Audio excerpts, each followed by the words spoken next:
Hello, I'm Brenda with Blessings and Bread. Welcome to my kitchen.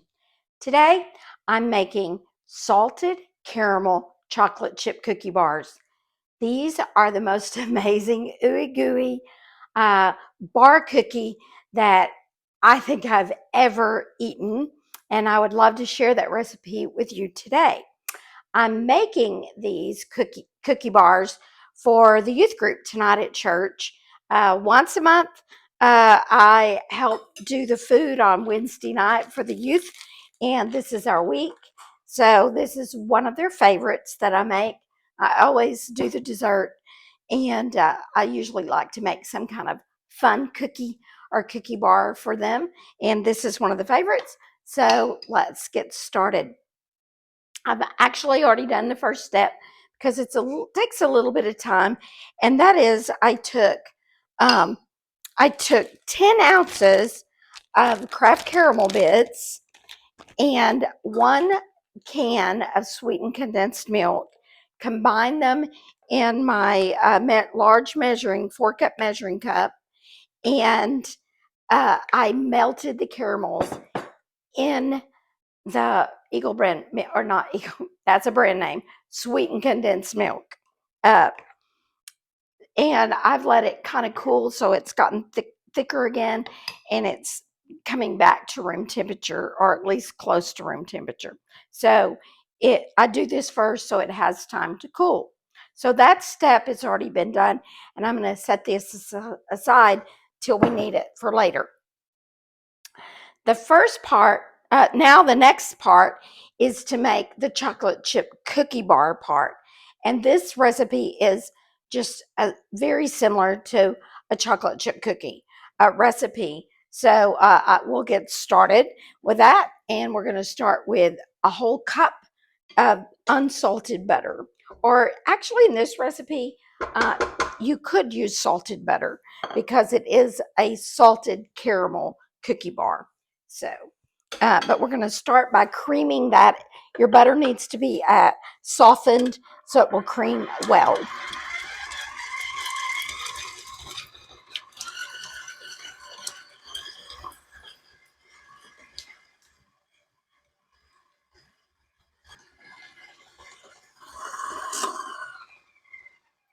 Okay, that might be kind of creamed pretty well. Yep, I'm going to scrape the bowl. And next, we're going to add our sugars. This recipe uses two types of sugar. At first, it uses a whole cup of brown sugar. And when you're measuring brown sugar, you want to be sure that you pack the sugar into the cup. It needs to be packed down. So I wanted to kind of model that today. Sometimes I pre-measure, but today this is kind of a technique that's important when you're measuring brown sugar, is to be sure you're packing it in as you measure it. So it calls for a whole cup of brown sugar. And then it will also use a half a cup of regular granulated sugar. I'll set this aside, and then I will get my granulated sugar. And it's only a half a cup of the granulated sugar.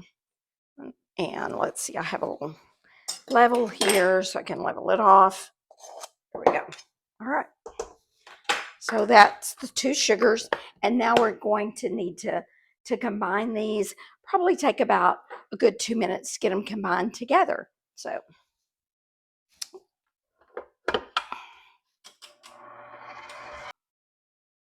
all right, that's been 2 minutes, and the sugar and butters are combined really to where they're very light and fluffy. So next, we're going to add 2 eggs and mix those in well.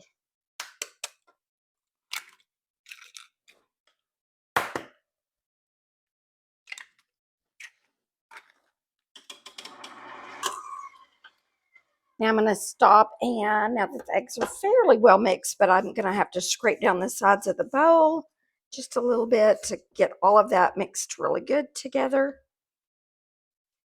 I do love my KitchenAid mixer. This is a little bigger version than I used to have, and I really like my KitchenAid mixer. When I'm making cookie batters, they're a little stiff to stir, but you could do this by hand if you're got the muscle for it.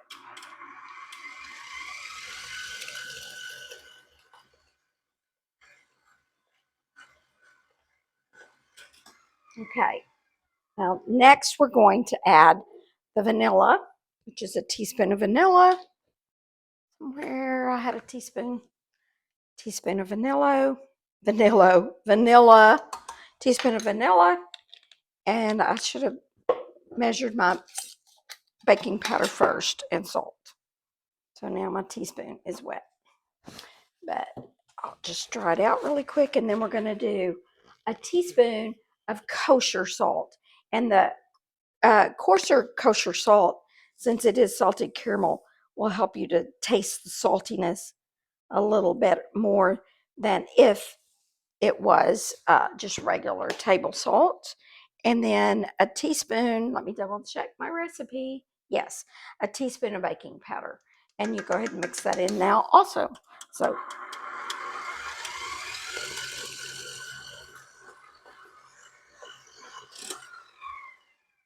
all right, and now we just need to add 2.5 cups of flour. And I'm going to measure that.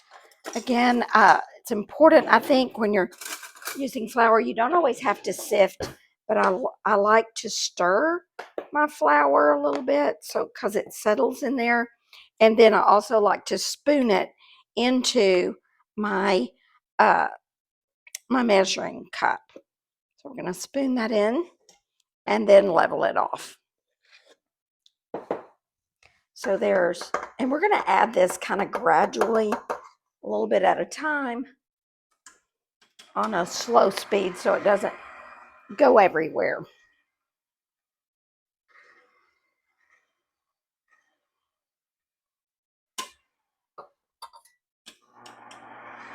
That's 1 cup, and while that's doing that, we'll go ahead and measure the second cup.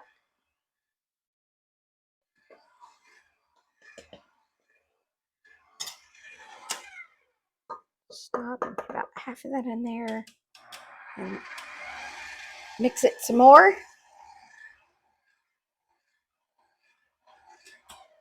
And this cookie is ooey and gooey and delicious, but I promise you, I have never figured out the number of calories in it. One thing about it is that it's so rich that you don't need a very big slice. It goes a long way. All right, and now we need 1/2 cup of flour, 2.5 cups total. And I will post the recipe in the description so that you can have this. This recipe I got from recipe.com, and I've been using it for several years. It's really good. Uh-oh, too fast. Slow speed.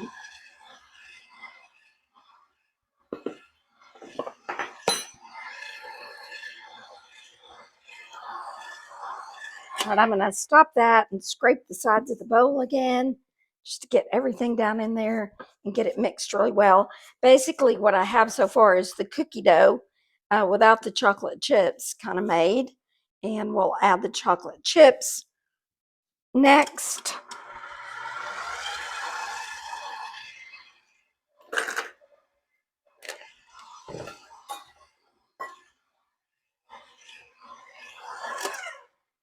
The recipe does say to stir these in, but I am kind of lazy, I guess.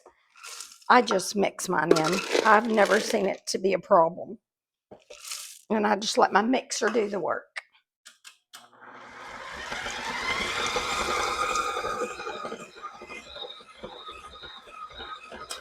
It was a little noisy, wasn't it? But they're all mixed together. I want to double check my recipe.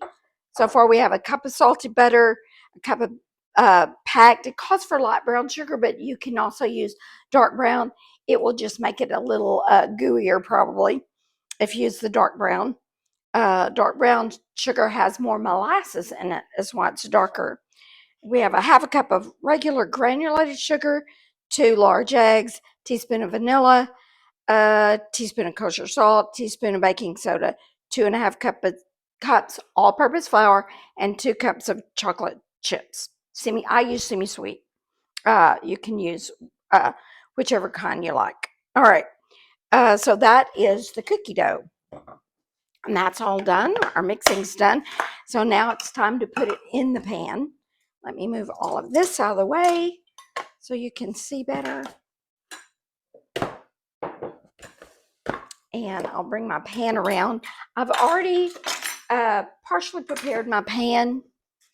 You want to line your pan with aluminum foil and make sure that the dull side faces down, because if you put the shiny side out, it will reflect the heat of the oven. And so you want to put the dull side of your aluminum foil down. And then I'm just going to spray with a baking spray, or just spray, but I'm going to spray it really, really well, because this is a sticky recipe, and I want it to come out well. All right, good. I sprayed that well. Now, to put it in the pan, the recipe says we're going to put 3/4 of the cookie dough into the pan. Let me double check that I'm doing that right. Yes, 3/4 of that will go into the pan. And I'm going to show you how I figure out that it's 3/4, so that I have enough left for the top layer. I don't want to overdo the bottom layer and then not have a good top layer of cookie dough on my bars. To make sure that I'm getting 3/4 of my cookie dough on the bottom and leaving 1/4 for the top layer, what I do is I kind of just smooth it out in the bottom of the bowl, and then I just kind of draw 2 lines through the middle to make it to show that it's in fourths, and then that way I can just dip out 3/4.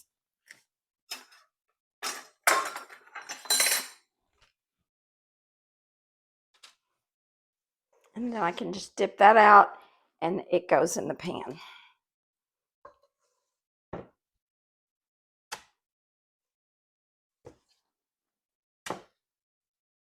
And I'm going to leave that 1/4 down there for later to put on the top. And we'll look at that in a minute.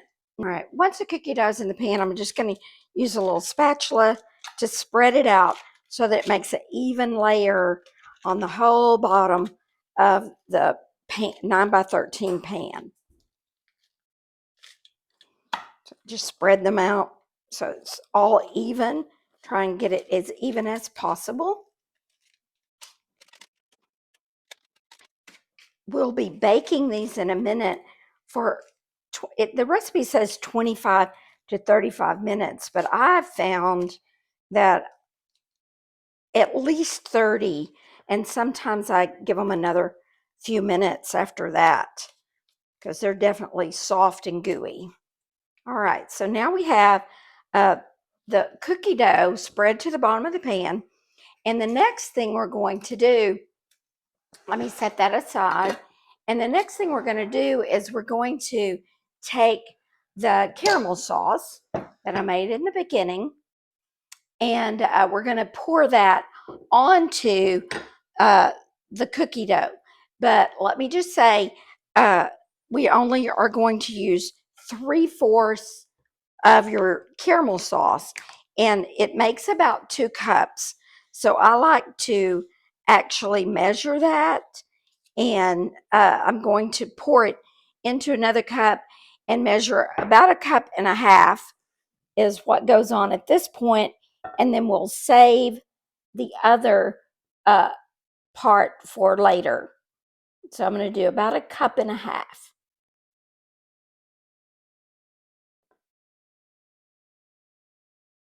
coming out really slowly. But that's good. That means it's cooled really well.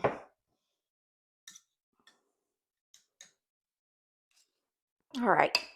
That's about a cup and a half, and I've got a little bit left. For the top, put a little bit more in there. All right. So now we're going to just pour this over the cookie dough and spread that out.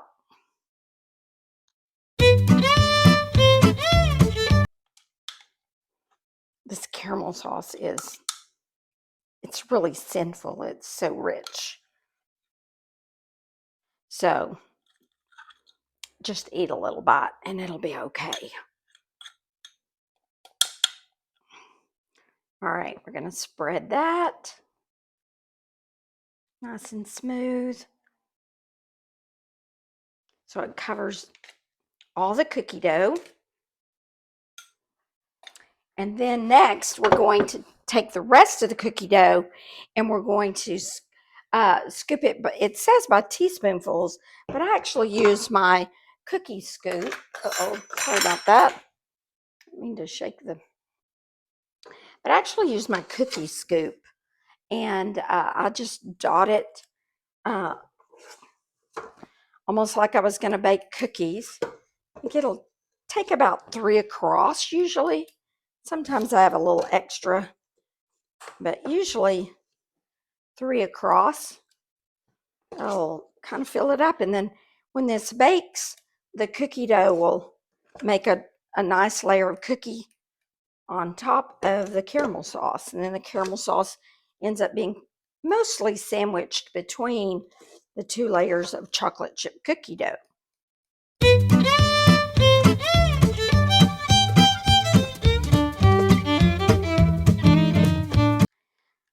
Here I have a little bit left, so I can go back and I'll just find a couple of spots where I think it's maybe wider and drop a little bit of cookie dough in those open places.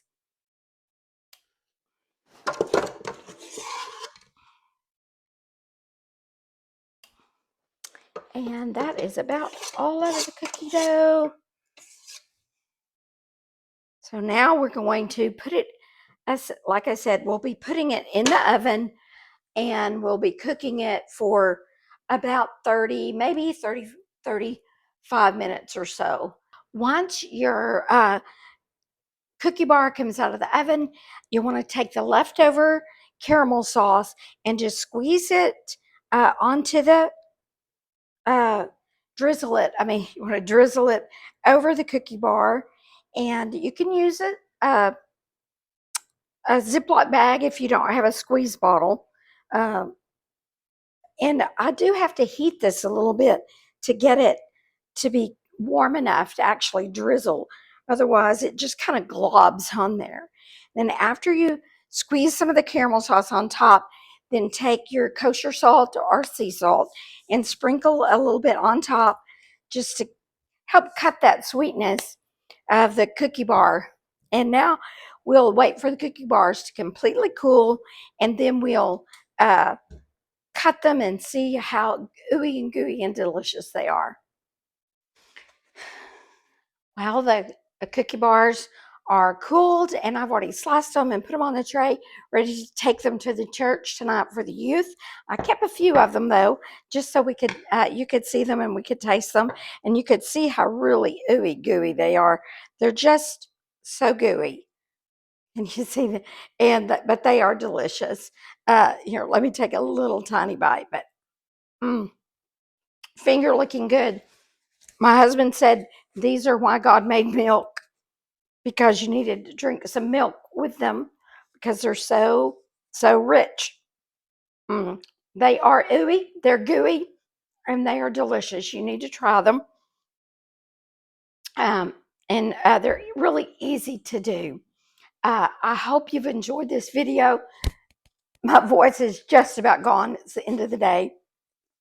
I apologize.